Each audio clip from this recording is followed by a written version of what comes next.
오늘 저희들이 마가복음 1장 21절서부터 28절에 있는 말씀을 교독을 했습니다. 그 말씀 가운데 22절 상반절에 보면은 무사람이 그의 교훈에 놀라니라고 말하고 있습니다. 무사람이, 많은 사람이 그의 교훈, 예수님의 가르치시는 그 말씀에 뭐했다? 놀랬다라는 것입니다. 놀란 이유를 22절 하반절에 설명하고 있는데 뭐라고 마가가 설명하느냐 하면은 그가 가르치시는 것이 권위 있는 자와 같았다. 그러니까는 예수님이 안식일에 회당에 들어와서 가르치셨는데 그 가르치시는 것이 권위 있는 자와 같았기 때문이다. 이렇게 얘기하고 있습니다. 그리고 그 가르침 속에서 귀신을 쫓는 광경이 나오는데 그 귀신 쫓은 후에 27절 말씀에 마가는 또 이렇게 설명합니다. 다 놀라 서로 물어 이르되 이는 어찌미냐? 권위 있는 새 교훈이로다. 더러운 귀신들에게 명한즉 순종하는도다. 라고 마가는 설명합니다. 더러운 귀신까지 놀라 순종하고, 그래서 거기에 말씀을 듣는 사람들이 다 어떻게 했다? 놀랬다라고 말씀하고 있습니다. 해당 안에 말씀의 가르침을 받는 사람과 그 안에서 예수님의 귀신을 내어쫓는 모습을 본 사람들의 판단이다라는 사실입니다.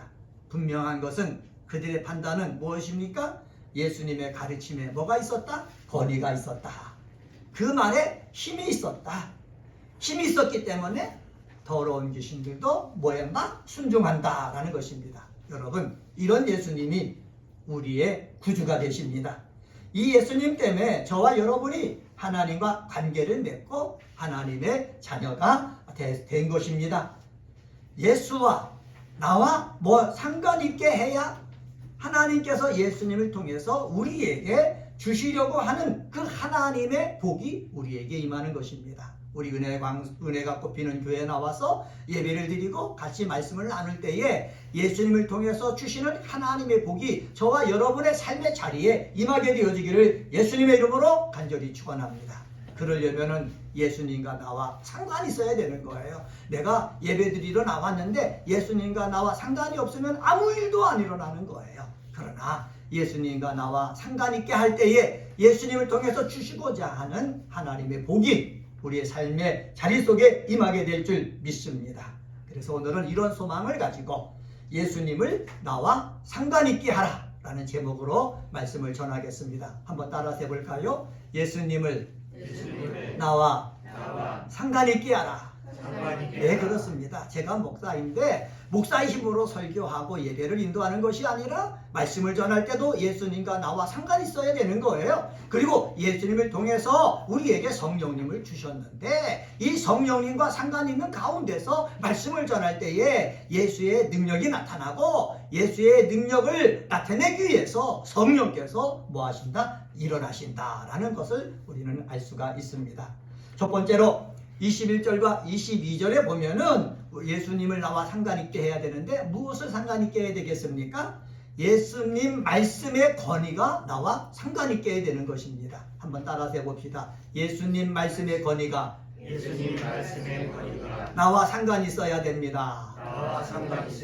네, 예수님이 말씀을 주셨는데 나와 상관이 없으면 아무 일도 안 일어나는 거예요. 그런데 예수님이 말씀을 하셨을 때에 내가 그 말씀에 대해서 아멘하고 나와 상관있게 할 때에 예수님을 통해서 하나님이 주시고자 하는 그 은혜가 우리 속에 흘러 들어가는 줄 믿습니다. 예수님께서는 이렇게 사람들로 하여금 예수님과 상관있게 하려고 어떻게 되느냐? 21절 상반절에 보면은 그들이 가버나움에 들어갔다 이렇게 얘기합니다. 예수님이 가버나움에 들어가셨다는 거예요. 여러분, 가버나움이라는 뜻은 나움의 동네라는 뜻입니다. 당시 가버나움은 다메섹과도 연결되는 동서교통의 요충지입니다. 그리고 요충지이기 때문에 다른 도시들보다 인구 밀집도가 거기에 높았습니다. 사람들이 많이 살다 보니까는 세관도 있지요. 그리고 관공서도 있지요. 또 사람들이 많이 사니까는 그 질서를 유지해야 되니까는 군인들이 주둔하는 군 부대도 있었습니다. 그래서 가버나움은 행정과 군사와 경제적으로 중요한 역할을 하는 도시였습니다. 예수님께서 이곳 가버나움에서부터 뭐를 시작했다? 갈릴리 지역 전도의 중심지로 삼으셨다는 거예요. 예수님이 아무 곳에 가서 전도를 처음 시작한 것이 아니라 사람들이 많이 모여 있는 곳, 이동하는 곳이 많은 곳, 가버나움에서부터 갈릴리 전도를 시작했다라는 것은 어떻게 해요? 하나님이 예수님에게 주신 그 지혜 속에서 일어난 것입니다. 우리들도 마찬가지예요. 무엇인가 일을 할 때에 내 열정만 갖고 일하는 것이 아니라 모든 것을 살펴보고 어느 곳에 사람이 많이 있는가, 그리고 이곳에서 복음을 증거할 때에 하나님의 역사가 일어날 수 있는가 다 헤아려 보고 결정한 상태에서 일을 해나갈 때에 뭐가 맞느냐, 일의 열매가 임하게 되어지는 줄 믿습니다. 그래서 예수님이 가버나움에서 복음 증거하는 것이 시작했던 것처럼 저와 여러분 속에서도 예수님이 가지고 있었던 이런 지혜가 있어가지고 공부를 하거나 사업을 하거나 어떤 일을 하거나 내가 어디서 어떻게 해야 될 것인지 여러분 속에서 생각나게 되어지기를 주님의 이름으로 간절히 축원합니다. 21절 하반절에 보면은 예수께서 곧 안식일에 회당에 들어가 가르치셨다라고 말씀하고 있습니다. 가버나움에 들어가신 이유가 있는데 그것은 바로 뭐냐? 가버나움에 있는 회당에서 뭐하기 위해서? 가르치시기 위해서 들어갔다라는 것입니다. 안식일이 되면은 유대인들은 회당에 모입니다.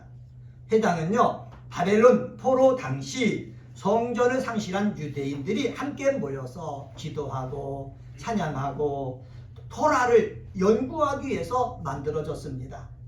정치적인 이유로 디아스포라 유대인, 다시 말하면은 예루살렘에서 쫓겨서 세계 방방곡곡에 흩어지게 된 유대인들, 전 세계에 흩어져 살던 이 유대인들이 외국 땅이지만은 이 3명, 4명, 5명 소수가 모이면은 이들은 뭐를 만들었느냐? 먼저 회당을 세웠습니다. 회당을 세워놓고 여기에서 찬양했습니다. 기도했습니다. 그리고 말씀을 나눴습니다. 이러면서 믿음 안에서 영적인 힘을 이들은 얻은 거예요. 그래서 이들이 어느 곳에 가든지 그 속에서 절망하지 아니하고 낙심하지 아니하고 종의 자세로 살지 아니하고 하나님 안에서 힘을 얻어가지고 그곳에서부터 최선을 다하는 삶을 통해 가지고 하나님이 주시는 복을 받았다라는 것을 우리는 역사적으로 알 수가 있습니다.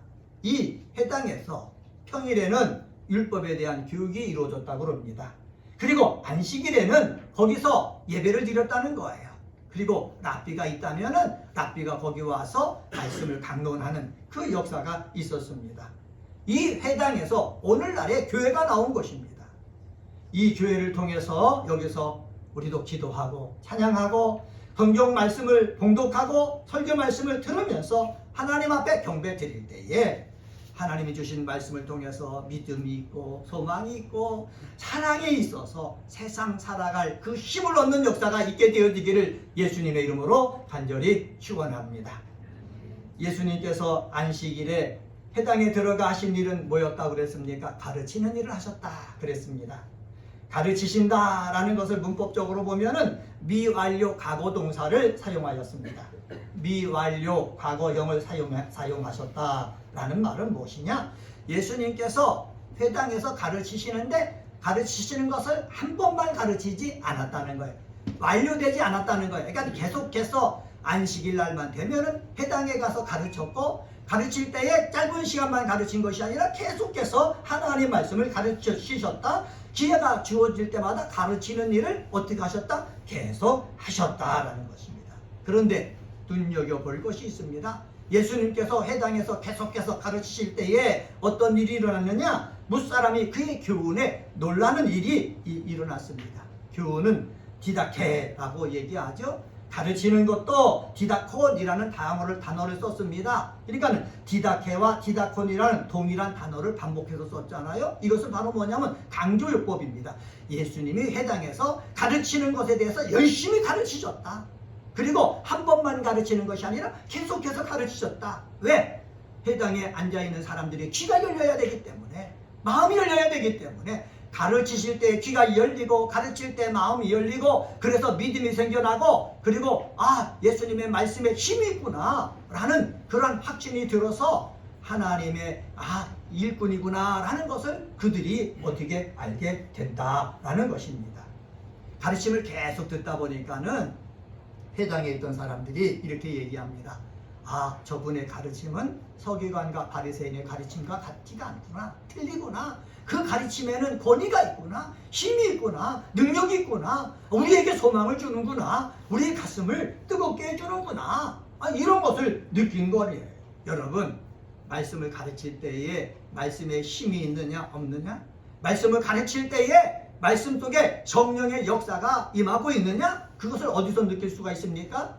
내 감정, 내 영에 어떤 느낌이 와닿느냐? 이것을 통해서 우리는 알 수가 있는 거예요.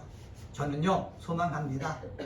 제가 늘 기도하는 제목 가운데 하나가 뭔 줄 아십니까? 저에게 말씀의 지식과 말씀의 지혜와 말씀의 능력, 말씀의 권세가 임하게 하여 주시옵소서. 늘 기도하고 있어요.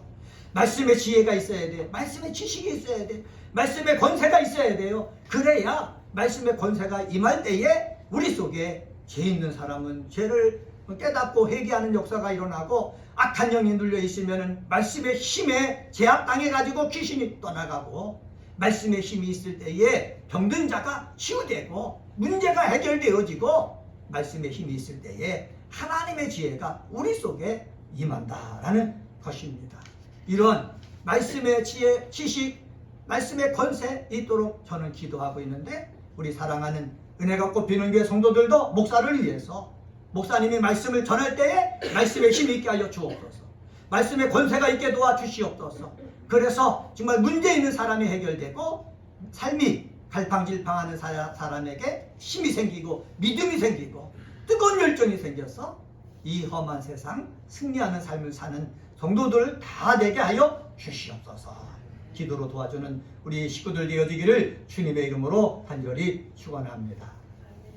하나님의 말씀이 우리에게 임할 때, 이 말씀은 하나님 아버지의 뜻이다, 하나님이 원하시는 것이다 라는 마음이 내 속에 일어나기만 한다면 내가 변화가 되는 거예요. 문제가 해결되는 거예요. 그런데 말씀을 들어도 세상 말과 똑같구나 이렇게 느껴지면은 제 회개하는 역사가 일어나지 않겠죠.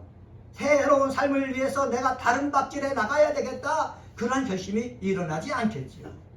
이 은혜가 뽑히는 교회에 와서 예배 드릴 때마다 정말로 말씀의 힘을 여러분 느끼셔가지고 가슴이 뜨거워지고 삶을 향해서 힘차게 다른 밥길에 나갈 수 있는 그 하늘의 은혜가 저와 여러분 속에 임하기를 예수님의 이름으로 간절히 축원합니다.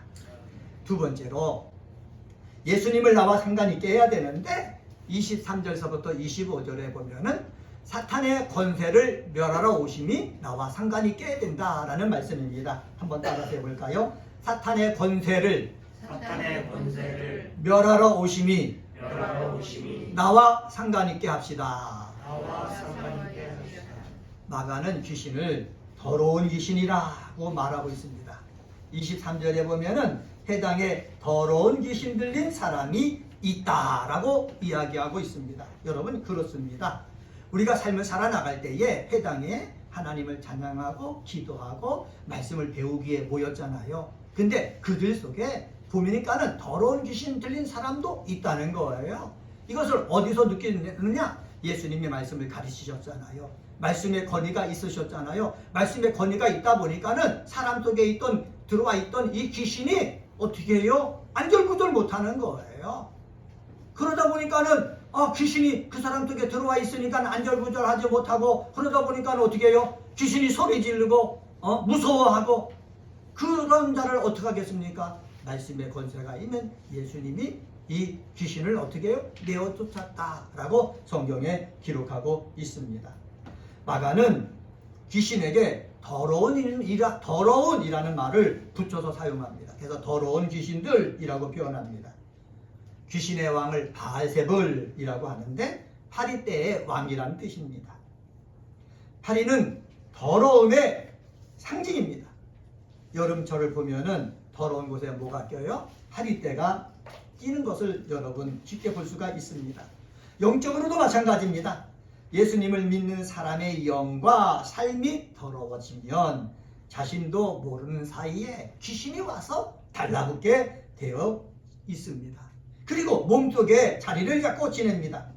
예수님께서는 귀신을 말할 때에 더러운 귀신이다 분명히 말씀하셨습니다.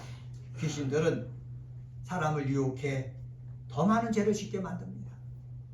그래서 사람의 인격, 정신과 육체에 붙어서 사람을 멸망으로 가도록 질병을 유발시킵니다. 육체의 질병도 유발시키고 정신적인 질병도 유발시킵니다. 찬양과 기도와 예배를 드리기 싫게 만들어버립니다. 하나님과의 교제를 단절시킵니다. 그래서 하나님의 심판대에서 함께 지옥에 가도록 하는 것이 누구예요? 누가 하고 있는 것입니까? 귀신들이 하고 있는 것이에요. 이 귀신들에게 우리는 넘어가서는 안 되는 것입니다. 제가 건강을 위해서 걷기를 합니다. 장지천 주변을 제가 보통 걷는데 하루는 걷고 있는데 역겨운 냄새가 나는 거예요. 웬 냄새일까 하고 살펴봤더니 제가 개똥을 밟은 거예요. 똥을 밟아서 똥이 묻어 있으면은 신고 있는 신발이 아무리 좋은 것이라도 무슨 냄새가 나는 거예요? 똥 냄새가 나는 거예요. 겨울철이라 괜찮았지만은 여름철이었다면은 아마 이 좋은 신발에 개똥이 묻었을 때 아마 파리떼가 신발 주위를 맴돌았을 거예요. 이와 마찬가지입니다. 내 속에 죄악이 있으면은요, 똥 같은 더러운 귀신이 내 속에 들어와 자리를 잡고서 하나님의 축복을 받지 못하게 만들어 버립니다. 축복된 나의 삶을 어떻게 해요? 파괴해 버린다는 사실입니다. 여러분의 축복된 삶이 파괴당하고 있다면, 여러분 속에 혹시 더러운 귀신이 장난치고 있을지 모르니 여러분에게 예수님에게서 배워가지고 더러운 귀신을 쫓아내는 그 능력의 역사가 있게 되어지기를 주의 이름으로 간절히 축원합니다. 여러분, 똥 묻은 신발 파리떼가 보이지 않으려면 뭐예요? 똥을 씻어내면 되는 거예요. 그러면 파리떼가 안 오는 거예요. 내 속에 더러운 귀신이 있잖아요. 더러운 귀신을 우리 예수의 도움을 받아서 쫓아내버리면 되는 거예요. 이것을 너무 어렵게 생각해서는 안 되는 거예요. 예수님이 이런 더러운 귀신들의 정체를 아시고 계시니 귀신들은 숨어있을 수밖에 없는 거예요. 근데 말씀의 권세가 있으니까 귀신들이 숨어있다가도 어떻게 해요? 견딜 수가 없다고 말씀드렸지 않습니까? 그래서 소리를 지르고 쫓겨나갈 수밖에 없는 거예요. 자, 여기서 우리가 한번 알아야 될 것이 있습니다. 그것은 바로 뭐냐? 권위 있는 말씀이 선포될 때에 귀신이 위협을 느낀다는 겁니다. 한번 따라서 해봅시다. 권위 있는 말씀이 선포될 때 귀신이 위협을 느낍니다. 네, 권위 있는 말씀이 선포되면은요, 이 귀신은 영적인 존재이기 때문에 위협을 느껴요. 위협을 느끼는 것들에 제일 먼저 하는 일은 뭐합니까? 가만히 숨어 있는 거예요. 내 속에 귀신이 없다. 가만히 있는 거예요. 그리고 말씀을 듣지 않도록 하는 거예요. 그리고 더 나가서 말씀이 그래도 계속해서 권위 있게 임하면은요, 안절부절 못하는 거예요. 내 속에 들어와 있는 귀신이 안절부절 못하게 만들어가지고 내가 말씀에 집중하지 못하도록 내 속에서 그렇게 역사를 하는 거예요. 그리고 견디지 못하게 되면은 그 다음에는 소리를 지르는 거예요. 여러분, 소리 지르는 사람 봤습니까? 소리를 지르고 예배 드리다가도 소리를 지르고 기도하다가도 소리를 지르는 거예요. 여러분, 귀신이 소리 지르고 쫓겨나갈 정도로 말씀의 역사가 임하는 은혜가 꽃피는 교회가 되기를 소망합니다. 악한 더러운 귀신이 예수님께 뭐라고 한 줄 아십니까? 24절 말씀 한번 보세요. 24절은 같이 한번 읽어볼까요? 화면에 나오는데 시작! 나사렛 예수여, 우리가 당신과 무슨 상관이 있나이까?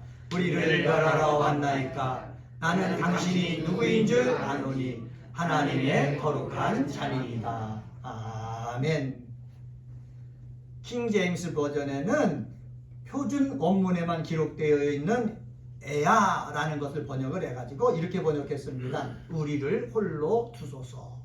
예수님이 오셔가지고 귀신의 정체를 알았을 때에 귀신이 예수님에게 부탁하는 것이 있죠. 우리를 그냥 내버려 두십시오. 우리를 홀로 두십시오. 이렇게 소망하고 있는 거예요. 새 번역 성경, 공동 번역 성경에는 뭐라고 번역한 줄 아십니까? 왜 우리를 간섭하려 하십니까? 이렇게 번역을 했어요. 여러분, 예수님과 더러운 더러운 귀신들 사이에 아무런 관계가 없으면은 예수님은 그냥 내버려 두셨을 거예요. 그러나 예수님이요, 그 귀신 들린 사람들과도 관계가 있고 그 다음에 귀신과도 관계가 있기 때문에 그냥 내버려 두실 수가 없는 거예요. 그래서 예수님이 뭐 한 겁니까?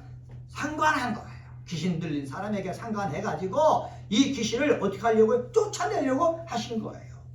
귀신은요, 이 위기의식을 느껴가지고 이게 뭐라고 그랬습니까? 거기 얘기 나오잖아요. 우리를 멸하러 왔나이까. 여러분, 귀신은요, 예수 그리스도께서 이 땅에 오신 목적을 잘 알고 있는 거예요. 예수님이 오신 목적이 무엇입니까? 요한일서 3장 8절 하반절에 보면은 하나님의 아들이 나타나신 것은 마귀의 일을 멸하려 하심이라. 예수님이 이 땅에 오신 것은 마귀의 일을 멸하기 위해서 오신 거예요. 사탄의 권세 마귀의 일을 멸하여서 그의 죄와 사망 권세 아래 고통당하고 있는 하나님의 백성들을 구원하기 위해서 오신 것입니다. 그러니 더러운 귀신들이 당신과 우리와 무슨 상관이 있나이까? 라고 묻고 있지만은 예수님은 귀신과 상관이 있다는 거예요. 예수님은 더 귀신 들린 사람과 상관이 있다는 거예요. 상관이 있으니까는 예수님의 말씀을 통해서 예수님의 명령을 통해서 귀신을 쫓아내서 그 사람을 온전하게 해주신 것입니다. 주일 예배에 나와서 함께 말씀을 듣고 있는 또 선포하고 있는 저와 여러분에게도 예수님은 뭐가 있다? 상관이 있다는 거예요. 나와 상관이 있는 예수님이기 때문에 내가 죄를 범하면은 내가 죄를 자백하면은 예수님께서는 죄를 사해 주시는 거예요. 죄를 사하기 위해서 이 땅에 오셨고 죄를 사하기 위해서 십자가에 달려 죽으셨기 때문에 나와 상관이 있는 예수님은 죄인인 채로 내가 사는 것을 원하지 않으시는 거예요. 죄인인 채로 살면은 하나님과의 관계가 단절되어 버리기 때문에 그래요. 하나님과의 화목하기 위해서 예수님은 오셨거든요. 그래서 나는 하나님과 화목하길 원합니다. 주님 앞에 나와서 고백하면은 예수님은 하나님과 화목하기 위해서 이 땅에 오셨기 때문에 그 죄를 예수님의 보혈로 깨끗하게 사해 주시는 줄 믿습니다. 그리고 예수님은요, 우리의 질병으로부터 고침받기 위해서 십자가에 달리시기 전에 채찍을 맞으셨잖아요. 채찍을 맞으신 이유가 무엇입니까? 우리의 질병으로부터 고침받기 위해서, 내 질병을 고쳐주기 위해서 내가 대신 채찍을 맞았다 말씀하셨거든요. 그러니까는 내가 병이 있을지라도 이 병으로부터 나를 치유해 주시기 위해서 예수님은 나와 뭐 하신다? 상관하신다 라는 것입니다. 여러분, 예수님이 나와 상관 있는 분이기 때문에 죄의 문제가 있다면 내 죄를 해결해 주십시오. 내 몸에 질병의 문제가 있다면 내 질병도 해결해 주십시오. 내 삶에 여러 가지 문제가 있다면 그 문제도 예수님 해결해 주십시오. 여러분, 기도하는 믿음의 사람이 되시기를 주님의 이름으로 간절히 축원합니다. 왜 이렇게 기도할 수가 있다고요? 예수님과 나와 상관이 있기 때문에. 예수님과 나와 상관이 있으면 이것도 할 수가 없죠. 여러분, 예수님과 나와는 상관이 있다라는 사실을 여러분 믿으셔서 예수님 앞에 여러분의 소망을 갖고 기도하는 믿음의 사람들이 되시기를 주님의 이름으로 간절히 축원합니다. 자, 여기 보면은 상관이 있는 것을 보여주시기 위해서 예수님은 어떻게 하셨습니까? 권위를 가지고 귀신을 꾸짖으셨어요. 25절 보면은 이렇게 말하죠. 예수께서 꾸짖어 이르시되 잠잠하고 그 사람에게서 뭐해라? 나와라. 귀신을 향해서 예수님이 어떤 말씀하셨습니까? 잠잠하라 말씀하셨어요. 한번 따라서 해봅시다. 잠잠하라. 예, 왜 잠잠하라고 그랬습니까? 귀신이 이미 알고 있는 것이 무엇입니까? 예수는 메시아다는 거예요. 메시아다는 것을 발설하는 것을 금하신 거예요. 여러분, 이 귀신은 영적인 존재이기 때문에 우리에 대해서 알고 있는 것이 있어요. 저도 이전에 대학교에 있을 때 귀신들을 쫓아봤잖아요. 그런데 귀신들이요, 시키지 않은 말까지 막 얘기하려고 그래요.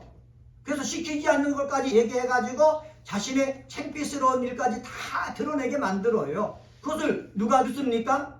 같이 기도하는 사람이 듣고 본인도 듣는 거예요. 나중에 얼마나 창피하겠습니까? 그래서 배운 거예요. 예수님처럼 귀신이 여러 가지 것들을 말하려고 할 때에 우리 믿는 사람들은 잠잠하라, 명령할 줄 알아야 되는 거예요. 왜?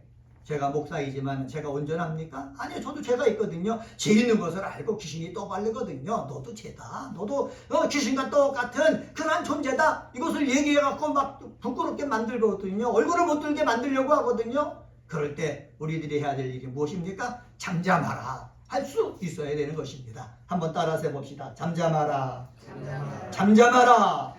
네, 귀신이 나에 대해서 너 이러이러한 죄 졌지? 너는 그래갖고 뭐 하나님의 일을 할 수가 있어? 너 하나님의 일꾼이 될 수가 없어? 막 얘기한단 말이에요. 그럴 때 우리는 예수 이름으로 명하노니 잠잠할지어다 할 수 있는 저와 여러분이 되기를 주의 이름으로 간절히 축원합니다.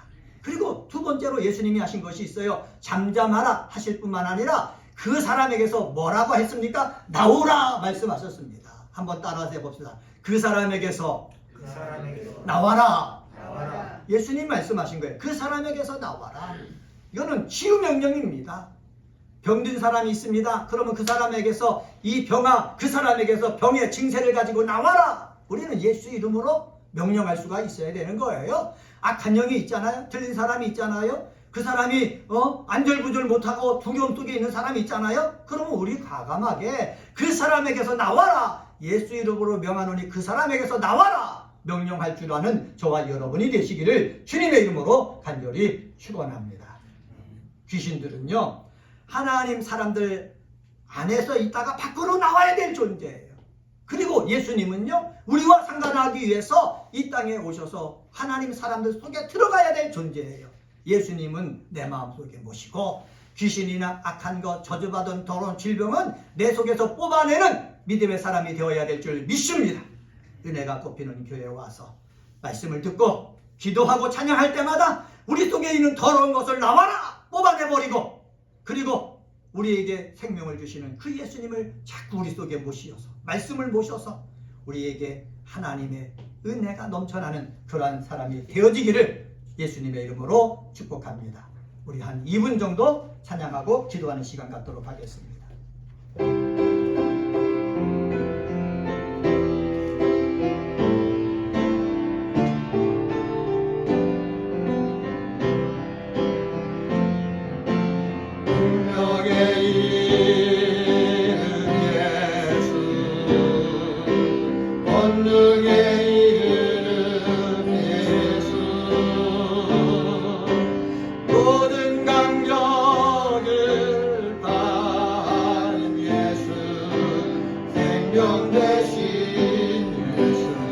능력의 이름 예수, 능력의 이름